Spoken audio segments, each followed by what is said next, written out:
Olá, vamos dar início ao nosso curso sobre nutrição e adubação do cafeeiro. Eu vou compartilhar a minha tela aqui com vocês para a gente poder iniciar. Meu nome é Hermínia Martinez, eu sou engenheira agrônoma, doutora em solos e nutrição de plantas, e nós vamos falar aqui sobre nutrição mineral e adubação do cafeeiro. Vamos começar então, primeiro caracterizando um pouco a cafeicultura, né?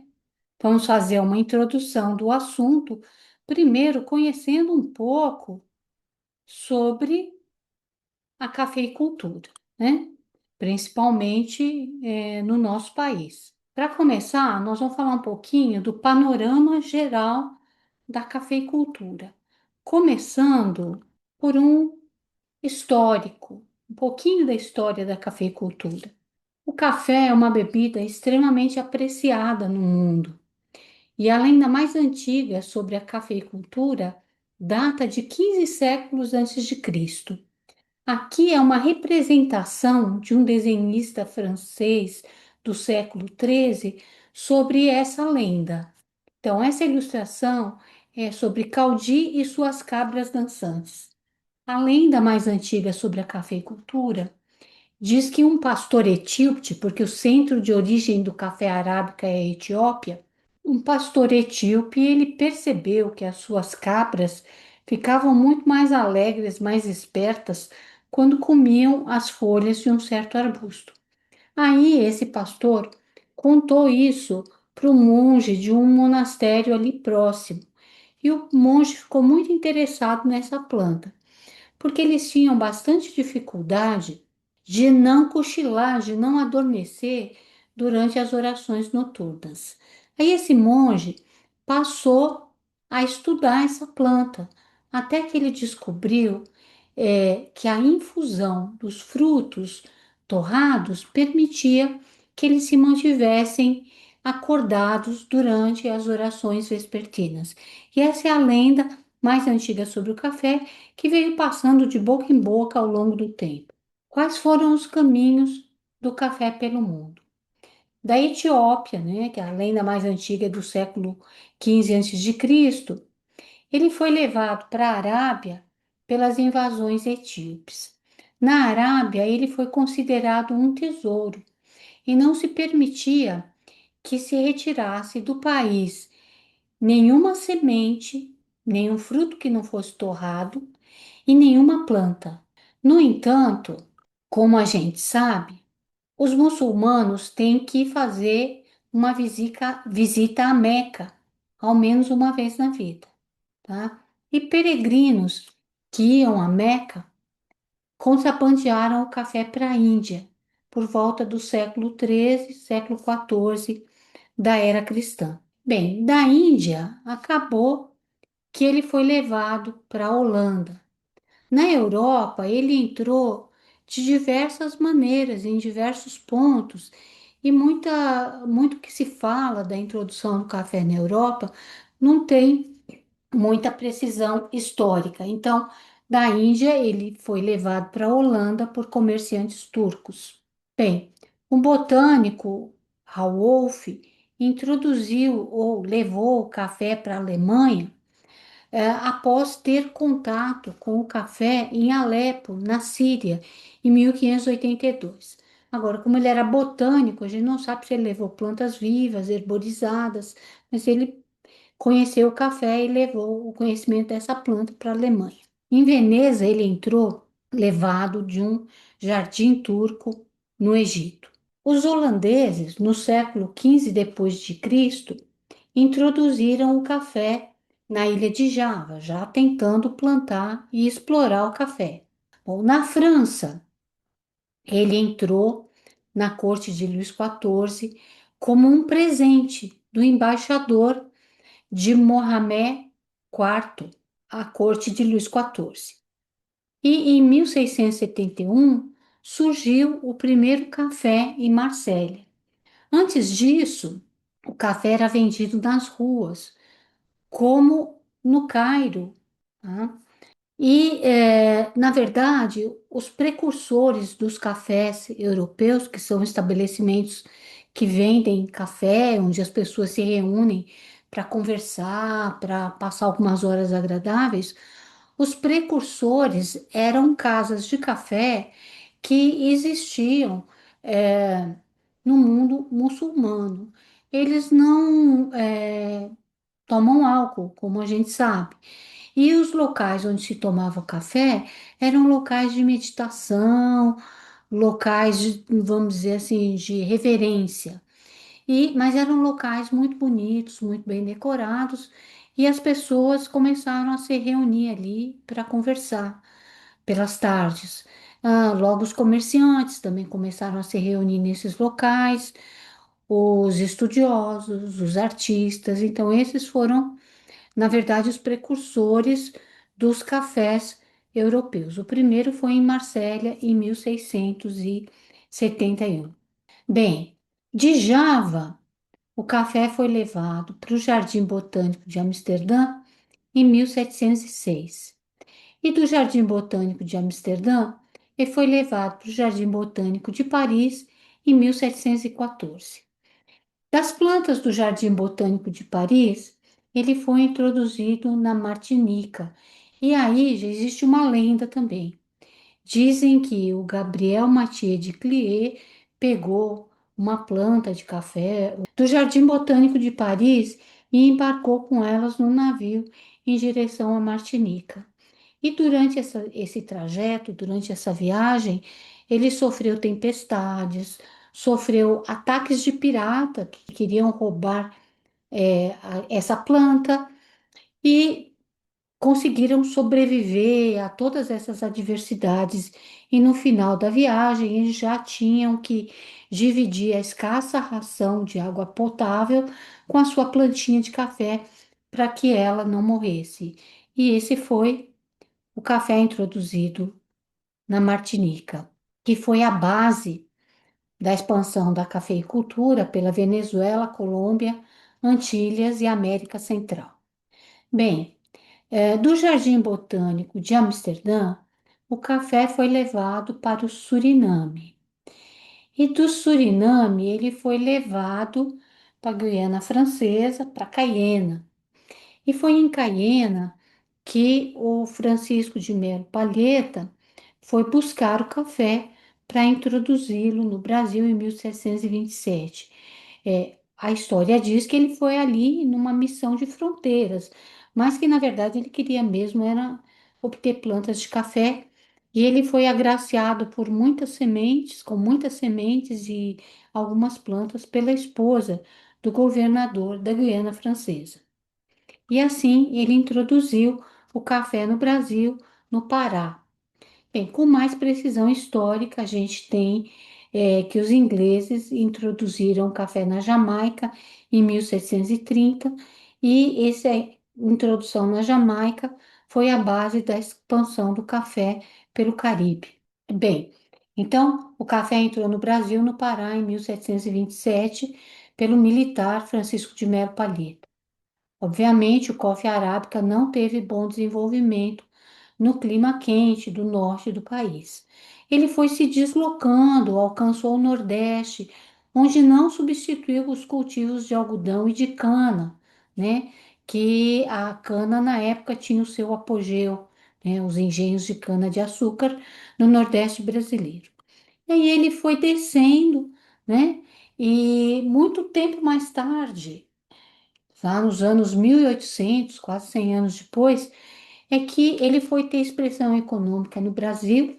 No primeiro cenário foi no Vale do Paraíba, no Rio de Janeiro, em meados do século XIX.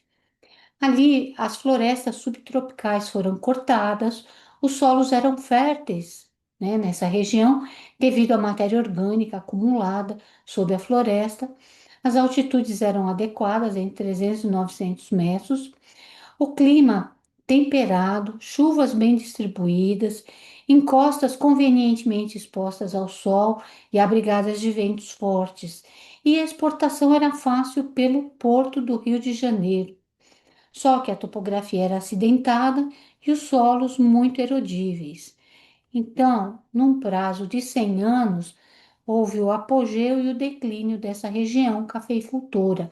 Ela teve um declínio acelerado. Já no final do século XIX, toda a riqueza gerada pelo café já havia se esvaído dessa região, por causa da erosão e esgotamento dos solos. Então, essa região é muito suscetível à erosão, como a gente pode ver aqui, tá? Isso promoveu o abandono das lavouras, rarefação demográfica e empobrecimento. Isso aqui é uma zona rural ali de Barra Mansa, no Rio de Janeiro, e solos muito erodíveis. Ainda hoje são, né? Muito erodíveis. Mas na época em que o café teve seu apogeu nessa região, formaram-se grandes fazendas, né? Com muita riqueza. Essa fazenda, chamada Fazenda Paraíso, ela chegou a ter iluminação a gás antes que a capital, no Rio de Janeiro. Então, vejam aqui a fazenda. As fazendas eram um mundo autossuficiente. Lá havia o quarto do médico, do padre, dos donos da casa, a senzala, que abrigava os escravos, era uma cafeicultura escravocrata. Bem, essa cafeicultura escravocrata, então, ela teve uma duração relativamente curta, né? Inclusive, além dos solos serem muito erodíveis, eles plantavam café morro abaixo para poder vigiar os escravos que estavam trabalhando desde a base, da elevação, né? Bem, com o declínio dessa região, surgiu o segundo cenário, que é no Oeste Paulista, com centro em Ribeirão Preto, aproximadamente em 1850. Essa região também tem topografia ondulada, só que os solos são menos sujeitos à erosão e é uma região com manchas de terra roxa, que é naturalmente fértil. E aí a cafeicultura encontrou sua expansão e deu a São Paulo uma posição de destaque que até então São Paulo não tinha. São Paulo era completamente desconhecido dentro da federação. Então, a partir de 1870, o café derrubou matas, abriu fazendas, estendeu estradas de ferro, libertou escravos, atraiu imigrantes, fundou cidades, bancos, escolas, criou indústrias, instalou usinas de energia, importou máquinas, construiu teatros, controlou o câmbio, influiu nos rumos do Império e da República, lançou viadutos, canalizou rios, abriu bairros e em 30 anos colocou a capital da província, que era a oitava cidade do Brasil, em segundo lugar. 100 anos depois, era a terceira do mundo. Então, o café foi a base da industrialização de São Paulo, a riqueza produzida pelo café, o dinheiro dado pelo café, a população que foi atraída para São Paulo pelo café, foram a base da sua industrialização, posição de destaque que São Paulo tem até hoje. Em São Paulo se tinha uma cafeicultura extensiva. Isso permitiu concentração de riqueza, como eu já falei, foi a base para a industrialização de São Paulo e surgiu com isso uma aristocracia rural, a aristocracia do café, que foi uma elite social e política que passou a ter interferência na política brasileira, inclusive na proclamação da República. Desenvolveram-se as vias férreas, Ituana, Mogiana, Sorocabana, Paulista, Santo Jundiaí, que é a São Paulo Railway, que foi feita com capital inglês, e também o café propiciou o desenvolvimento do Porto de Santos. A cidade de Santos se desenvolveu às custas dos recursos advindos da cafeicultura. Então, houve ascensão de São Paulo no cenário político-econômico, as migrações internas, o ciclo da cana-de-açúcar, que já estava em declínio, né? E houve então uma migração do Nordeste para as regiões cafeeiras do Sudeste. Além disso, houve, né, os movimentos abolicionistas, né? E o algodão, que era uma cultura do Nordeste, era trocada e o fumo também, às vezes trocados por escravos. Então, esse comércio, né, com escravos passou a ser proibido, tá? Então, desarticulou-se, né, essa agricultura no Nordeste. E escravos e quem trabalhavam em mineração também começaram a vir para o Sudeste. E também a imigração europeia, a fonte de mão de obra para a cafeicultura paulista foi a imigração europeia. A partir de 1870, começaram a chegar imigrantes de Portugal, Alemanha, Síria, Bélgica, Espanha. Mas o grande contingente mesmo foi de italianos, 2 milhões de italianos, desde a República até 1930, entraram em São Paulo, né? Entraram no Brasil para trabalhar com a cafeicultura. No início da República, o café representava 70% das exportações e 60% era produzido por São Paulo. Em 1860, 72% era produzido no Rio de Janeiro e 12% em São Paulo, mas vejam como foi invertido. Tá? No início da República, 60% era produzido em São Paulo. Bem, num primeiro momento, o mundo era ávido por café, então havia uma grande expansão do consumo, mas esse consumo chegou num patamar. E além disso, surgiram outros países produtores de café, surgiram concorrentes. Então, em 1896, já havia os primeiros sinais de superprodução do café. Com esses sinais de superprodução, aqueles que eram os banqueiros, os mais capitalizados, começaram a comprar safras para vender na intersafra. Em 1902 também foi criado um imposto sobre novas plantações, né? Porque para evitar que a lavoura continuasse se expandindo, mas continuou se expandindo porque tinha bom preço. Aí, em 1906, se fez a primeira valorização. O que foi essa primeira valorização? A política brasileira para continuar com preços altos no mercado internacional foi retirar café do mercado. Então, nessa primeira valorização, entrou capital estrangeiro, né, que comprava as safras, guardava, estocava o café para manter o preço artificialmente alto e depois ir liberando esse café quando houvesse demanda e não houvesse tanta oferta. De 1914 a 1918, a gente teve a Primeira Guerra Mundial. E aí, então, o café foi classificado como supérfluo durante o tempo de guerra. E a crise se agravou, tá? Aí, assim, o preço do café caiu muito. A queda do preço do café foi uma brecha que as indústrias precisavam. Então, o capital começou a ser investido em São Paulo numa pequena industrialização. Além disso, São Paulo passou a ter população e começaram a surgir indústrias de produtos que até então eram importados, indústrias de farinha, tecelagem, fundições, né? Em 1918 teve uma geada que matou praticamente todos os cafezais. Isso foi ruim no primeiro momento, mas ajudou a regular um pouco os estoques. Depois da Primeira Guerra Mundial, entre 1918 e 1924, houve novamente expansão do consumo e dos preços. E em 1924 tinha excesso, então fizeram a segunda valorização. Só que a segunda valorização, as casas financeiras estrangeiras não compraram o café, elas apenas emprestaram o dinheiro para reter as safras. E essa segunda valorização dependeu de capital da Lothar Brothers Company, que é inglesa. Tá? Então, eles somente emprestavam o dinheiro para reter 50% da safra, né? Pagavam o outro 150 para manter os estoques baixos. Muito café foi incinerado e jogado no mar para manter o equilíbrio entre a oferta e a procura.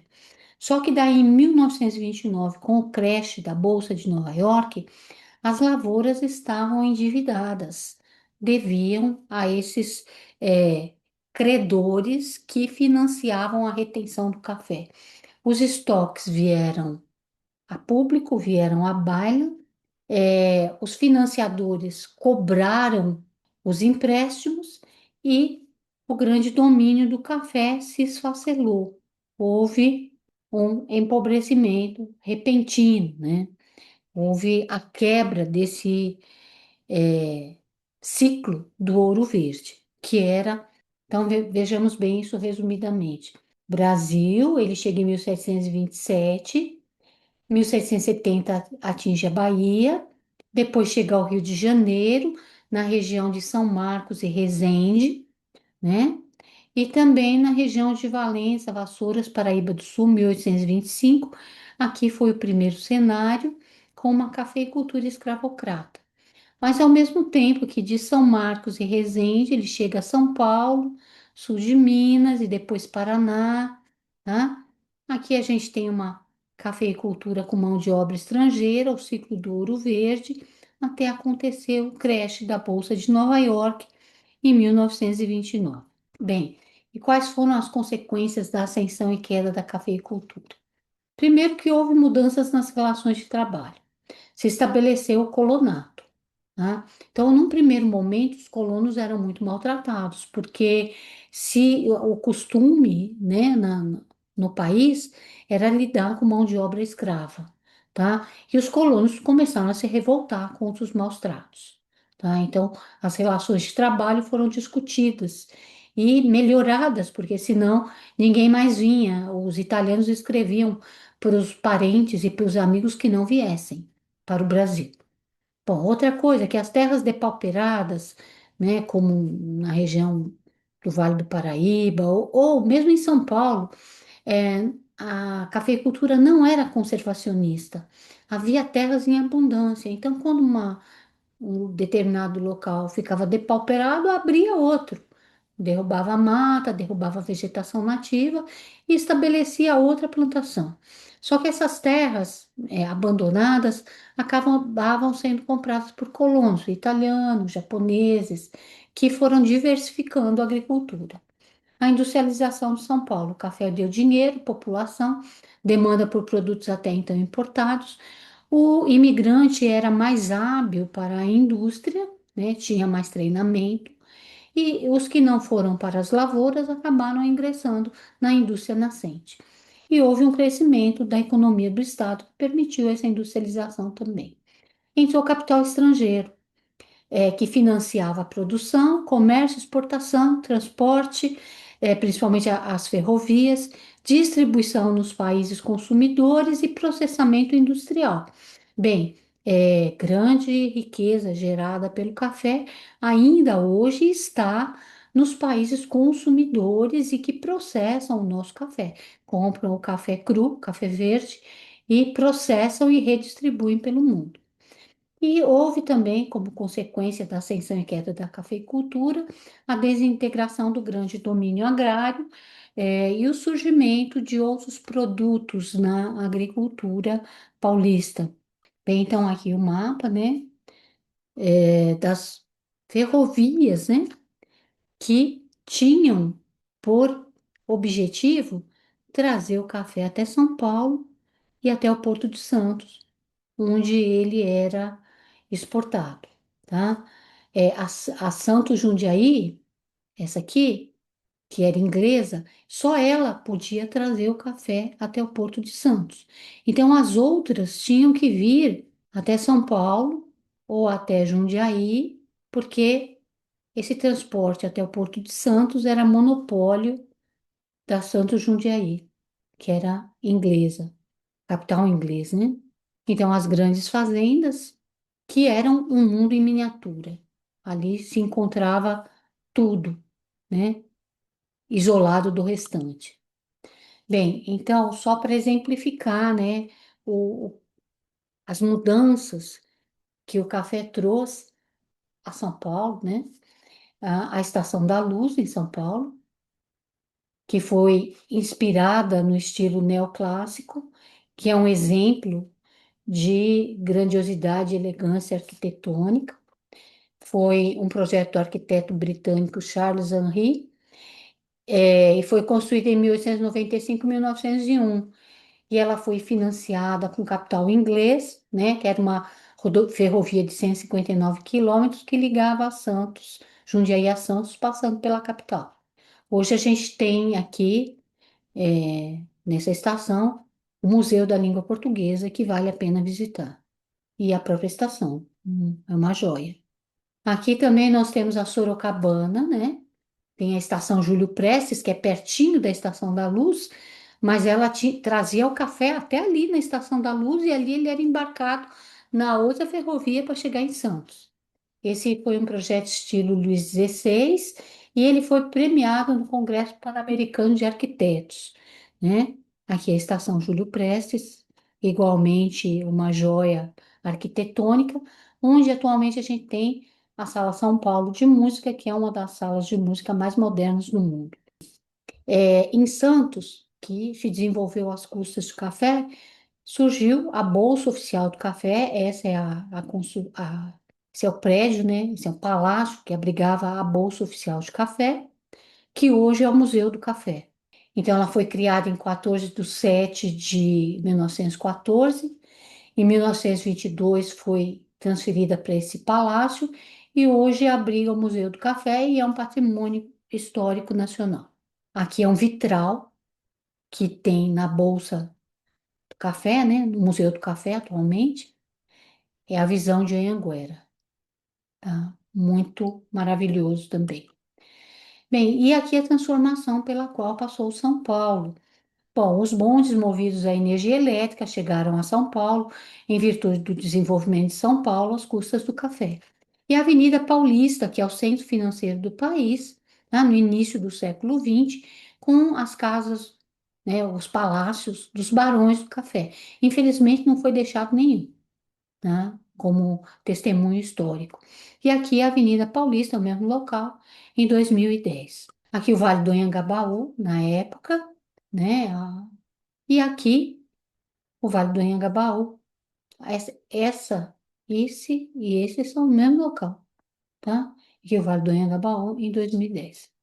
Bem, e o café teve uma influência política, econômica e também cultural.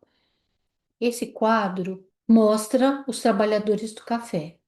Ele destaca os pés cansados de tanto caminhar, tá?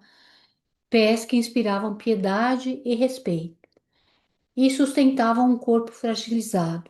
E esse quadro se chama Café. É um quadro com muito movimento que mostra a vida de uma fazenda de café com homens e mulheres realizando o árduo trabalho de carregar sacos de café. Ele foi pintado em 1935 por Cândido Portinari. Aqui nós temos um outro quadro muito famoso, O Lavrador de Café, um quadro de 1 m por 80, que representa um trabalhador negro numa fazenda de café do princípio do século XX. É uma das obras mais conhecidas do artista e uma importante representação do interesse desse artista pelos temas nacionais. E é também o Cândido Portinari. Atualmente, Minas Gerais é o estado maior produtor e vamos falar como é que ele ascendeu no cenário nacional como estado maior produtor de café. Bem, como eu disse, não havia nenhuma preocupação conservacionista. À medida que as terras iam ficando fracas, vamos dizer assim, ou esgotadas, se abriam novas áreas.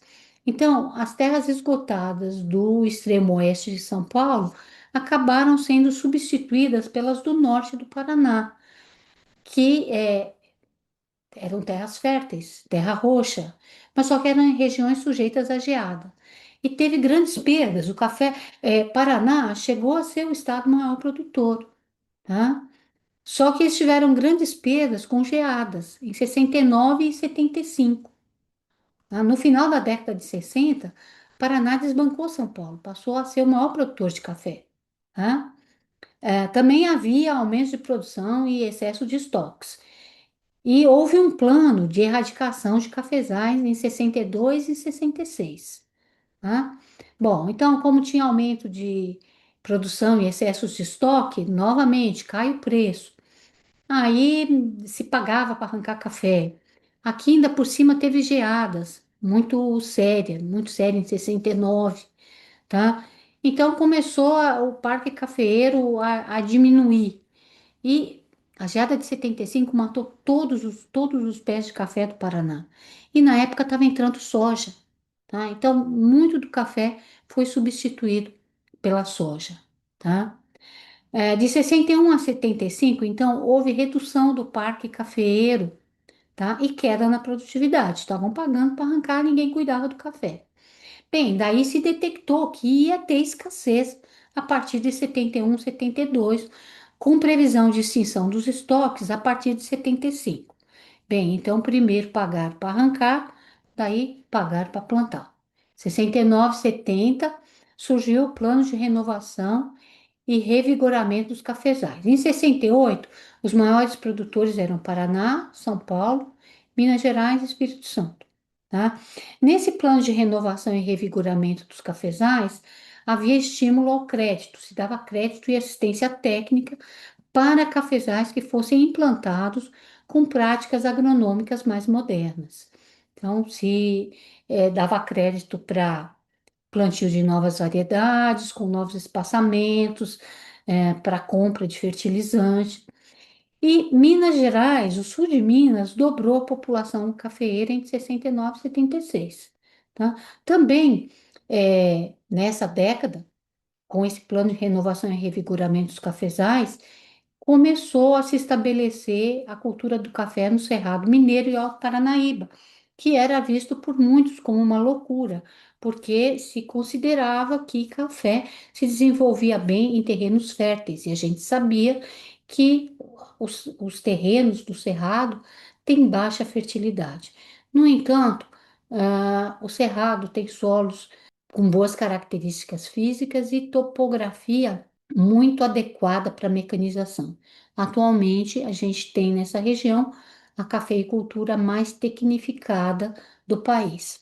A geada de 75 matou 100% do café do Paraná, 80% do Mato Grosso, 60% do de São Paulo e só 10% de Minas Gerais. Então, em vista desse cenário todo que eu acabei de escrever, a produção em Minas Gerais foi aumentando e a dos outros diminuindo, e a partir de 83, Minas Gerais se tornou o estado maior produtor, posição que detém até hoje. E agora, na atualidade, o que que a gente tem?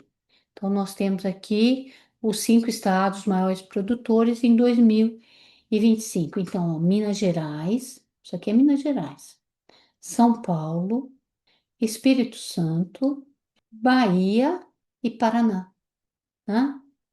E a produção em 1.000 sacas. Minas Gerais, São Paulo, Espírito Santo, Bahia, Bahia e aqui Paraná, tá? A produtividade aqui, né? Então, nós temos aqui Minas Gerais, 23,2 sacas por hectare, São Paulo, 24,2, Espírito Santo, 26,8, Bahia e Paraná. Em 2025, o Brasil teve uma produção de 35.150.700 sacas. A produtividade média, 23,7 sacas por hectare. Bem, e no mundo, o que que a gente tem? Atualmente, existem duas espécies de expressão econômica grande, eh, que são coffee arábica e coffee canéfora, conhecido comercialmente como robusta. Então, nós temos aqui os países produtores, né? Só de arábica, nós temos aqui, ó, os outros países da América produzem só arábica.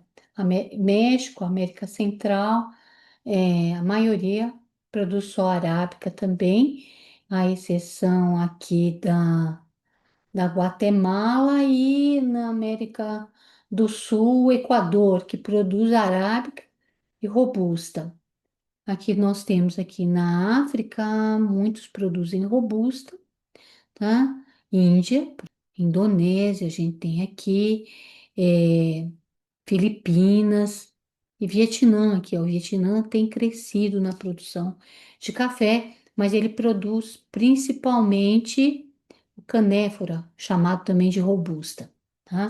E o Brasil e alguns outros países aqui têm uma vantagem, ele produz arábica e robusta, ou arábica e canéfora, assim como a Índia, tá? Assim como outros países aqui, Uganda, Burundi, Moçambique. Bem, os países maiores produtores, atualmente Brasil, Vietnã, considerando o coffee a canéfora também, robusta. Se eu considerar só a arábica, Colômbia vem em segundo lugar.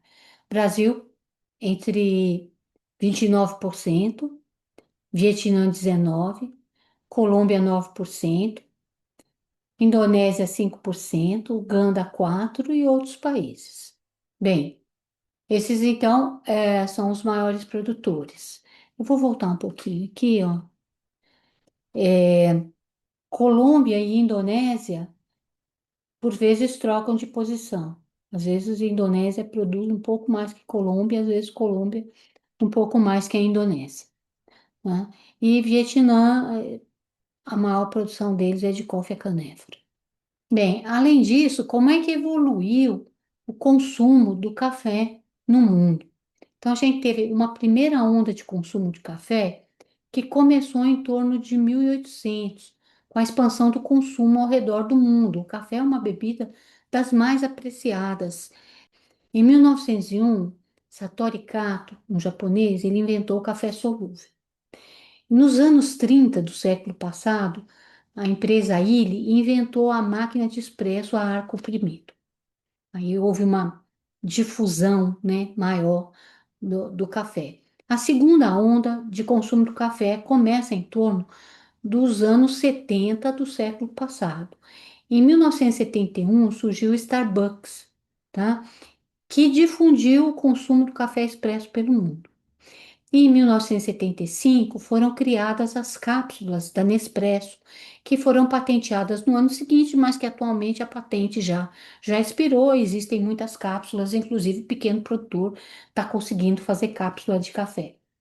E aí depois nós temos a terceira onda de consumo de café, que começou em torno do ano 2000 e surgem então as associações de cafés especiais, surge o prêmio Cup Excellence e os campeonatos de baristas e os selos de certificação de café.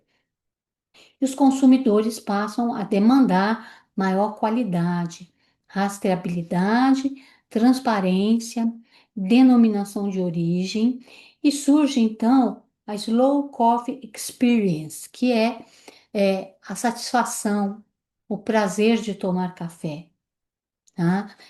Passa a ser uma atividade social buscada, tá?